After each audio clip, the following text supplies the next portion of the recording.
History بتاتی ہے کہ اگر آپ جو ہے وہ جان پائیں مصری ہسٹری کو تو وہاں پر بھی ممیز کو کھولا جاتا رہا ہے۔ دنیا کی یہ واحد قبر ہے جسے کسی انسان نے نہیں کھولا، بلکہ جو اس کے اندر تھا اسی نے جو ہے وہ اپنے آپ کو ظاہر کیا، اور فرشتگان کے وسیلے سے ہم یہ جانتے ہیں کہ وہاں پر جو پتھر لڑکا تھا وہاں پر فرشتے گواہی کے لیے موجود تھے۔ یہ منظرنامہ ہمیں اس بات کی شہادت دیتا ہے کہ جب اس قبر کو ہم دیکھتے ہیں اور قبر کے اندر سوتی کپڑے موجود ہیں، اور ہاں ایک اور بات اگر آپ نیچے پڑھیں گے تو وہاں پر ایک لپٹے ہوئے رومال کا بھی جو ہے وہ ذکر کیا گیا ہے۔ پادری جیرڈ مل اس پر جب ہمیں تعلیم دے رہے تھے تو انہوں نے ایک بات کہی کہ کفن اس صورت میں پڑا ہوا تھا جیسے دیا سلائی جل جاتی ہے، لیکن اس کا پورا سٹرکچر جو ہے وہ ویسے کا ویسے ہی رہتا ہے۔ تو کفن بالکل اسی صورت میں تھا، بس بیچ میں سے جو ہے وہ خداوند یسوع مسیح نکل چکے تھے۔ اگر آپ لازر کو دیکھیں، جب اس کو قبر سے باہر بلایا گیا ہے تو اس کا رومال اس کے منہ پر کیا ہے؟ لپٹا ہوا ہے، لیکن یسوع کا رومال جو ہے وہ منہ پر لپٹا ہوا نہیں ہے، بلکہ سائیڈ پر لپٹا ہوا یا بڑے سلیقے سے فولڈ کر کے وہاں پر رکھا ہوا ہے۔ یوں معلوم ہوتا ہے کہ وہاں سے نکلنے کے بعد بڑی تسلی کے ساتھ اس رومال کو جو ہے وہ لپیٹ کر یا فولڈ کر کے رکھا گیا ہے۔ اس کا کوئی مقصد ہوگا تو تبھی ایسا کیا گیا ہے، اگر کوئی مقصد نہ ہوتا تو پھر انجیل نویس اس بات کا ذکر نہ کرتا۔ اس نے اس لیے اس کا ذکر کیا کیونکہ اس کا کوئی مقصد تھا، تاکہ وہ بتا سکے کہ جو اس قبر پر آئیں گے وہ اس رومال کو دیکھ کر یہ سمجھ جائیں گے کہ میں نے ان کو کیا پیغام جو ہے وہ دیا ہے۔ آج میرے لیے اور آپ کے لیے بھی ان دو باتوں میں سے ایک پیغام جو ہے وہ ہوگا کہ میں اور آپ کس طریقے اور سلیقے کے ساتھ ان باتوں کو جان پاتے ہیں۔ جب یسوع مسیح کے ہم کفن اور دفن کی بات کو پڑھتے ہیں اور جانتے ہیں اور مہریں لگانے کی بات کرتے ہیں تو اس واقعے کو شاید کوئی بھی نہیں جانتا تھا کہ اس طرح سے رونما ہو جائے گا کہ پہرے لگے ہونے کے باوجود یسوع زندہ ہو کر اس جہان سے کوچ کر جائے گا، آسمان پر اٹھایا جائے گا، اور اپنے شاگردوں کو جب وہ اس سارے منظرنامے کو بتاتا ہوا جاتا ہے تو یہ کہتا ہے کہ میں پھر آؤں گا اور تمہیں اپنے ساتھ لے جاؤں گا۔ ہماری زندگی جو ہے وہ خوف کے عالم میں اسی طرح بسر ہو رہی ہے جس طرح خداوند کے شاگردوں کے بارے میں لکھا ہے کہ وہ یسوع مسیح کی موت پر بڑے افسردہ اور مایوس تھے، اور کمروں میں اپنے آپ کو انہوں نے بند کیا ہوا تھا۔ لیکن چند دلیر خواتین جو صبح گئیں وہاں پر اور انہوں نے قبر کا جو منظر دیکھا اور آ کر شاگردوں کو بتایا تو دو شاگرد بڑی تیزی کے ساتھ جو ہے دلیری کے ساتھ قبر تک پہنچے، اور انہوں نے اس بات کو دیکھا اور اقرار کیا کہ واقعی مسیح مردوں میں سے زندہ ہو گیا ہے۔ دیکھیں 8ویں آیت کا آخری حصہ ہے، اندر گیا اور اس نے دیکھ کر یقین کیا۔ کیا دیکھ کر اس نے یقین کیا؟ کہ کفن موجود ہے اور اس کے ساتھ ساتھ رومال بھی وہاں پر پڑا ہوا ہے۔ اگرچہ خداوند یسوع مسیح اپنے وعدوں کے مطابق زندہ ہوئے تھے، اگرچہ خداوند یسوع مسیح جو ہے وہ ان پیشن گوئیوں کے حوالے سے جو ہے وہ زندہ ہوئے تھے اور انہوں نے موت کو شکست دی تھی، تو بھی بہت سارے لوگ جو ہیں وہ اس بات کو ماننے کے لیے تیار نہ تھے۔ انہی میں ان کا ایک شاگرد بھی تھا جو کہتا تھا کہ جب تک میں اسے چھو نہ لوں تب تک میں یقین نہیں کروں گا۔ میرے عزیزو، کلام مقدس میں جب ہم اس بات کو اپنی زندگی میں محسوس کرتے ہیں تو شاید ہم میں سے بھی کچھ ایسے ضرور ہوں گے جو چاہتے ہیں کہ یہودیوں کی طرح انہیں نشان دیا جائے، ان تک اس بات کو پہنچایا جائے، تبھی وہ یقین جو ہے وہ کریں گے۔ قبر کی یہ حالت شاید ہم سمجھتے ہیں کہ ہماری زندگیوں کو بدل نہیں سکتی، اور ہم توما کی طرح اسے دیکھنے کی کوششوں میں ہیں، چھونے کی کوششوں میں ہیں۔ اگرچہ اس کا ایمان مضبوط تھا، اگر وہ یقین کرنا چاہتا تھا کہ شاگردوں کو تو دکھائی دیا ہے،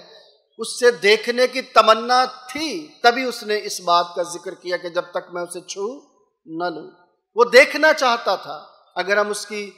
تھوڑی سی مثبت سوچ کی طرف جائیں تو شاید وہ اس بات کا اظہار کرنا چاہتا ہے کہ ان کو تو نظر آ گیا، مجھے نظر نہیں آیا، تو مجھے بھی نظر آنا چاہیے، تو وہ بھی اس بات کا اظہار جو ہے وہ کرتا ہے۔ اگرچہ یہودیوں نے یہ بات مشہور کرنے کے لیے کوشش کی کہ اس کے شاگرد اس کی لاش کو چرا کر لے گئے ہیں، انہیں سپاہیوں کو پیسے ویسے بھی دیے کہ یہ بات جا کر کیا کرو، مشہور جو ہے وہ کر دو۔ جو بات میں نے پادری جیرل مل کے حوالے سے کی، اس بات کا ثبوت پیش کرتی ہے کہ کفن ایسا تھا جیسے کسی نے اس کو چھوا تک نہیں ہے، وہ جیسا تھا ویسا ہی وہاں پر موجود تھا، جو یسوع مسیح کے جی اٹھنے کی واضح تصویر اور اس کے دعووں کا منہ بولتا ثبوت تھا۔ اگرچہ ہر مقام پر خدا یسوع مسیح کو جھوٹا قرار دینے کی کوشش جو ہے وہ انسانی منصوبے میں شامل رہی، چاہے عدالتوں میں پیش کیا گیا یا پھر صلیب پر تانے دینے کی صورت میں کہ اگر تو خدا کا بیٹا ہے تو پھر صلیب سے نیچے اترا۔ وہ اپنے منصوبے کے ساتھ آگے بڑھتے چلے جا رہے تھے اور اس کو جھوٹا قرار دینے کے لیے بےتاب رہتے تھے۔ یہی بات ہماری زندگیوں میں بھی موجود ہوتی ہے کہ ہم اپنی زندگی میں واقعات کے ساتھ بہت ساری چیزیں دیکھ رہے ہوتے ہیں، جان رہے ہوتے ہیں، لیکن پھر بھی ہم ان کو درگزر کر کے آگے بڑھنے کی کوشش کرتے ہیں، اور یہیں پر ہماری کمزوری ظاہر ہوتی ہے کہ ہم اپنے منصوبے میں گر کر خدا کے الہی منصوبے سے کیا ہو جاتے ہیں، دور ہو جاتے ہیں۔ اور وہ لوگ جو کلام کو پڑھتے تھے، کلام پر اپنا ایمان رکھتے تھے، پیشن گوئیوں کے متعلق انہیں سب معلوم تھا، لیکن اس کے باوجود چونکہ وہ اپنے منصوبے کو سامنے رکھے ہوئے تھے، اس لیے خدا کے الہی منصوبے کو وہ سمجھ نہ پائے۔ 5ویں آیت اس بات کا بھی ہمیں جو ہے وہ ثبوت دیتی ہے کہ یسوع مسیح جو ہے وہ جی اٹھا ہے، اور تقریباً 35 مرتبہ نئے عہد نامے میں مسیح کے جی اٹھنے کا بیان پایا جاتا ہے، جیسے 2 کرنتھیوں اس کا 4 باب اس کی 14ویں آیت میں مقدس پولس فرماتے ہیں، کیونکہ ہم جانتے ہیں کہ جس نے خداوند یسوع کو مردوں میں سے زندہ کیا، وہ ہمیں بھی یسوع کے ساتھ زندہ کرے گا۔ بہت سارے مقامات پر مقدس پولس اس بات کا ذکر کرتے ہیں، لیکن جب بھی میں مقدس پولس کی فلپیوں کے خط میں جو آیت لکھی ہوئی ہے، اب میں زندہ نہ رہا بلکہ مسیح مجھ میں زندہ ہے، میں جب بھی اس کو پڑھتا ہوں تو مجھے اس بات کو آگے بڑھانے کا موقع ملتا ہے کہ خدمت میں نہیں کر رہا بلکہ خدمت خداوند مجھ سے لے رہا ہے۔ قبر کا پیغام بھی ہمارے لیے یہ ہے کہ اگرچہ پرسکون جگہ معلوم ہوتی ہے، لیکن دنیا کے لیے یہ مقام باعث ہلچل بن گیا۔ ان حلقوں میں افراتفری مچ گئی جہاں پر وہ یہ ثابت کرنے کی کوشش کر رہے تھے کہ یہ شخص کبھی بھی اپنے وعدوں کو پورا کرنے کے لائق نہیں ہے، لیکن جب یہ واقعہ رونما ہوا تو پھر بھی دبانے کی کوششوں میں وہ لگے رہے. لیکن خدا کے منصوبے کی تکمیل میں اگرچہ وہ رکاوٹ ڈالنے کی کوشش کر رہے تھے لیکن وہ کامیاب نہ ہوئے. یہاں پر بھی ہماری زندگیوں میں بھی ہم کبھی بھی کامیاب نہیں ہو سکتے اگر ہم اپنے منصوبوں کے مطابق آگے بڑھتے ہیں. جب ہم خدا کے منصوبوں کے ساتھ آگے بڑھتے ہیں تو خداوند ہماری زندگیوں کو بدلتا ہے. جب ہم آگے بڑھتے ہیں، اور میں نے شروع میں کہا کہ رومال کے لپٹے رہنے کا جو ذکر کیا گیا ہے، جہاں پر لکھا ہوا ہے کہ بلکہ لپٹا ہوا ایک الگ جگہ پر پڑا ہے، تو اس کا مقصد جو ہے وہ کیا ہے؟ بہت سارے لوگ بہت ساری جگہوں پر کھانا کھانے جاتے ہیں آج کے دور میں بھی، تو ٹیبل کے ساتھ جب آپ اپنی چیئر پر بیٹھتے ہیں تو آپ کو ایک نیپکن بھی ملتا ہے، اور اس نیپکن کا آپ استعمال مختلف انداز سے کرتے ہیں. کبھی آپ لیپ پہ ڈال کر اور کبھی آپ کالر کے ساتھ لگا کر اس کا استعمال کرتے ہیں. کھانے کے دوران اس کے کئی ایک استعمال تھے جو اس بات کی نشاندہی کرتے تھے کہ کھانا کھانا ہے یا کھانا ختم ہو چکا ہے یا ابھی انتظار کرنا ہے. یہ رومال کے وسیلے سے بھی پتہ جو ہے وہ چلتا ہے کہ کس طرح سے ہم اس کو آگے سیکھ سکتے ہیں اور لے جا سکتے ہیں. چند ایک باتیں جو اس دور کے حوالے سے تھی کہ جب کھانا کھانے والا جو ہے ایک طرف کھانا کھا کر رکھ دیتا تو اس کا مطلب یہ تھا کہ کھانا کھایا جا چکا ہے، اب وہ کھانا نہیں کھائے گا. مگر جب کھانے والا رومال کو سلیقے کے ساتھ رکھتا تو اس کا مطلب یہ تھا کہ ابھی کھانا کھانے والا کھانا کھائے گا. ابھی وہ اٹھا ہے لیکن اس نے اپنے رومال کو فولڈ کر کے جو رکھا ہے، اس کا مطلب ہے کہ ابھی اس نے فنش نہیں کیا، وہ دوبارہ آئے گا اور پھر سے شروع کرے گا. جب یہ والا سین وہاں پر موجود تھا تو شاگرد جب اندر گئے ہیں تو انہوں نے اس منظر کو دیکھا ہے تو انہیں یقین ہو گیا کہ یسوع زندہ ہو گیا ہے اور وہ ہمارے ساتھ آئے گا، جیسے اس نے ہم سے وعدہ کیا تھا کہ دیکھو میں بھائیوں سے جا کے کہو کہ میں تم سے پہلے کہاں پر ہوں؟ گلیل میں ان سے ملوں گا. تو کچھ چیزیں جو سمبلائز کی جاتی ہیں وہ ہمیں سمجھانے کے لیے کی جاتی ہیں کہ ہم ان باتوں کو سیکھ سکیں کہ ہمارے ارد گرد جو چیزیں موجود ہیں وہ ہمیں کیا پیغام دیتی ہیں. ایک عام مکاشفہ اور ایک خاص مکاشفہ ہے. عام مکاشفہ ہم سب ہیں، یہ دنیا کی تخلیق ہے جس سے ہم خدا کی کاریگری کو سمجھتے ہیں، اور خاص مکاشفہ اس کا لکھا ہوا کلام ہے جو بائبل مقدس کی صورت میں ہمارے درمیان موجود ہے. آج یہ ساری باتیں میں نے اس منظر نامے کے حوالے سے کی ہیں آپ سے. اب اس منظر نامے میں جو پیغام پوشیدہ ہے وہ ہماری زندگی میں کیا ہے؟ ہم اس کو کس طرح سے سمجھ سکتے ہیں؟ ہم اس پیغام کو کیسے اپنی زندگی میں جگہ دے سکتے ہیں؟ یا مجھے اور آپ کو کیا سکھایا جاتا ہے کہ آج کا یہ دن جو ہے، آج کا یہ جو وقت ہے،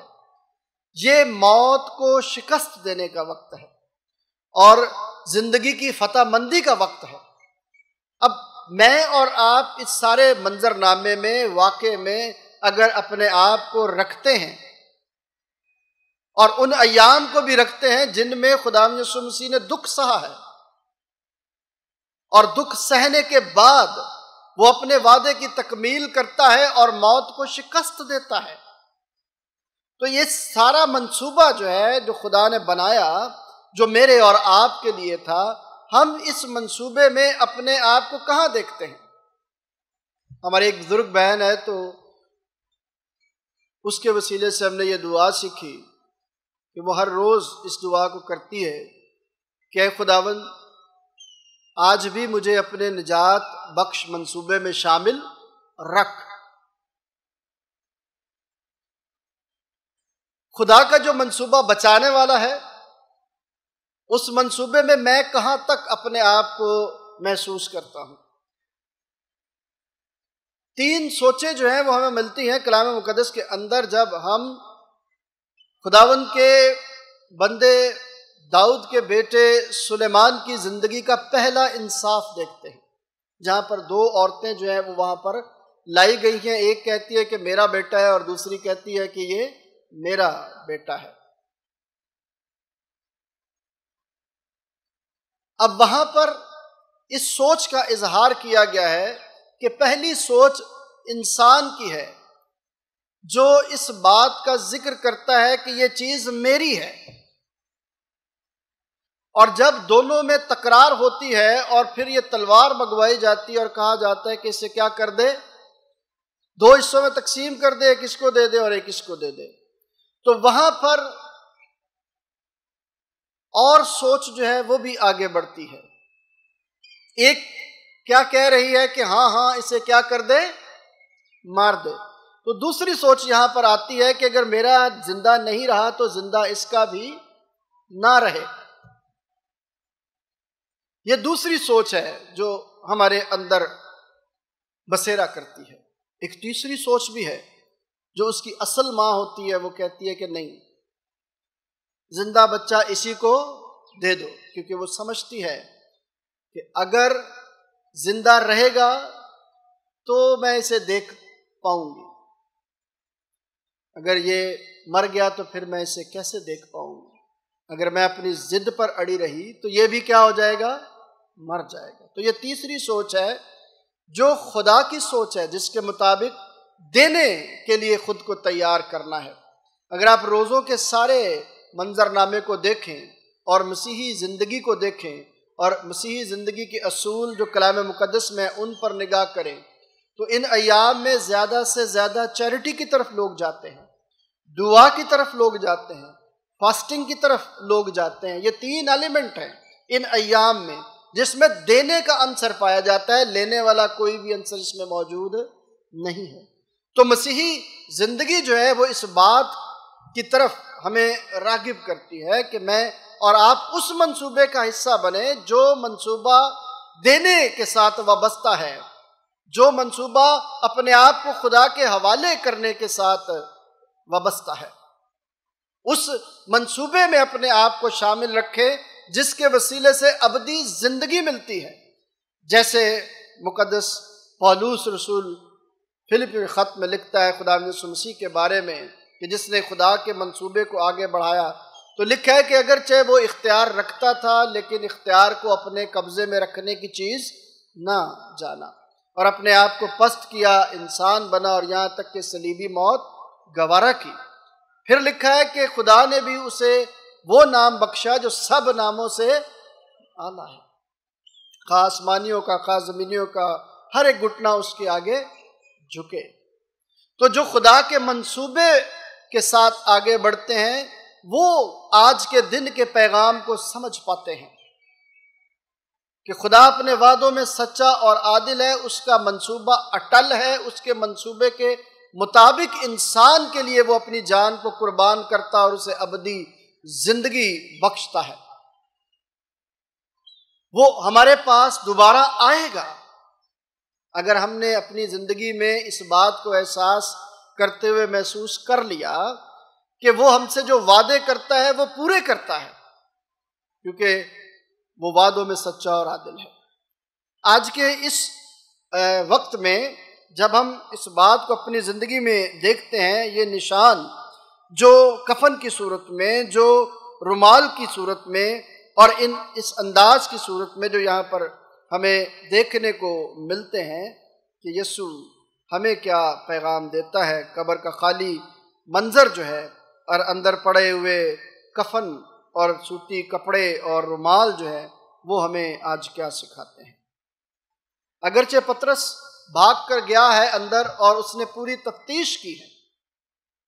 اس نے سمجھنے کی کوشش کی ہے، اور جب وہ سمجھ گیا ہے تو پھر وہ بھاگا ہوا سب کے پاس جاتا ہے اور ان سب کو کہتا ہے کہ یسوع زندہ ہو چکا ہے۔ لیکن دوسرا منصوبہ بھی ساتھ ساتھ چل رہا ہے کہ نہیں، شاگرد اس کی لاش کو چرا کر لے گئے ہیں۔ اگر یہ بات سچ ہوتی تو آج ہم یہاں پر موجود نہ ہوتے۔ خدا یسوع مسیح نے زندہ ہو کر اس بات کو جو ہے وہ رد کیا کہ میں زندہ ہو چکا ہوں، میری لاش نہیں ہے، میں چرایا نہیں گیا۔ کتنی خوبصورت بات جمعے والے دن ہم نے یہ سنی، اور میں اس پر غور کر رہا تھا کہ یسوع مدہوشی میں خدا کے پاس جانا نہیں چاہتا تھا، بلکہ ہوش میں جانا چاہتا تھا۔ وہ ہمیں بھی ہوش مندی کی تلقین کرتا ہے کہ آج عید قیامت مسیح کو جب ہم مناتے ہیں تو کیا دن کا پیغام آج ہمارے ساتھ ہوگا کہ یسوع مسیح جی اٹھا ہے، اس نے اپنے جی اٹھنے کے نشان پیچھے چھوڑے ہیں۔ اب میں اور آپ جب خداوند یسوع مسیح میں جی اٹھنے کی بات کریں گے تو ہم اپنے پیچھے کیا نشان دوسروں کے لیے چھوڑیں گے کہ جس سے لوگ جان پائیں کہ میں واقعی میں زندہ ہو گیا ہوں۔ کیا آپ کے پاس کوئی ایسے نشان ہوں گے کہ آپ بتا سکیں کہ آپ بھی زندہ ہو چکے ہیں؟ کرنتھیوں کے خط میں لکھا ہوا ہے کہ پرانی چیزیں جاتی رہی، دیکھو وہ نئی ہو گئی۔ نئی زندگی پرانی زندگی میں کبھی بھی جو ہے وہ مل کے ساتھ نہیں چل سکتی۔ تو اپنی زندگی کو اگر آپ نئی زندگی میں ہیں، خدا کے منصوبے میں ہیں، تو دوسروں کے لیے ایک ایسی راہ چھوڑ کر جائیں کہ جس کے وسیلے سے دوسرے بھی اسی راہ پر چلتے ہوئے خدا کی قربت اور نزدیکی میں زندہ ہو سکیں۔ آج کا یہ وقت ہمیں اس بات کی طرف راغب کرتا ہے کہ خداوند یسوع مسیح چاہتا ہے کہ ہم اس کی ازلی محبت میں آگے بڑھ سکیں، تاکہ میں اور آپ زندگی کے نشان بن کر لوگوں کے لیے باعث برکت ہوں۔ پولس کہتا ہے کہ ہم اس دنیا میں خدا کے ایلچی ہیں، اس کے امبیسڈر ہیں، اس کے سفیر ہیں۔ اگر ہم نے اپنے کردار کے وسیلے سے، ہم نے اپنے گفتار کے وسیلے سے، اپنے چال چلن کے وسیلے سے اس کو زندہ ثابت نہ کیا تو پھر ہمارا مسیحی کہلانا جو ہے وہ بے سود ہے۔ آج اس بات کو اپنے ساتھ لے کر جائیے، ان خوشیوں کو اس طور سے منائیے کہ میں نے اپنی زندگی میں دوسروں کے لیے مشعل راہ بننا ہے، میں نے اپنی زندگی میں دوسروں کے لیے یہ نشان چھوڑنا ہے کہ میں خدا کے منصوبے کا حصہ ہوں، اور آپ بھی خدا کے منصوبے کا حصہ بن سکتے ہیں۔ خداوند ایسا کرنے کی مجھے اور آپ سب کو توفیق عطا فرمائے۔